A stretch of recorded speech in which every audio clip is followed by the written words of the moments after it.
पुणे सासवड दरम्यान रोजचा प्रवास करणाऱ्या हजारो नागरिकांसाठी एक महत्त्वाची सूचना आहे।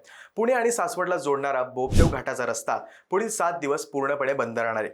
सार्वजनिक बांधकाम विभागाकडून सुरू असलेल्या रस्ता रुंदीकरण आणि दुरुस्तीच्या कामामुळे गुरुवारी 8 जानेवारी ते 14 जानेवारी या कालावधीत दुचाकी, चारचाकी तसेच कोणतेही वाहतूक या घाटातून होणार नाहीये।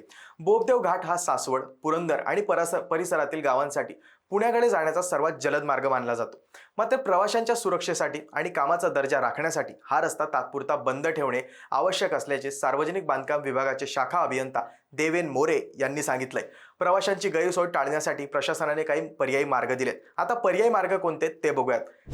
दिवे घाट मार्ग प्रवास तसेच नारायणपूर मार्गे कापूरहोळ किंवा चिवेवाडी घाट या 7 दिवसात प्रवासाचा वेळ वाढणार असून विशेष म्हणजे कोंढवा, येवलेवाडी आणि सासवड परिसरातील नागरिकांना मोठा वळसा घ्यावा लागणार आहे।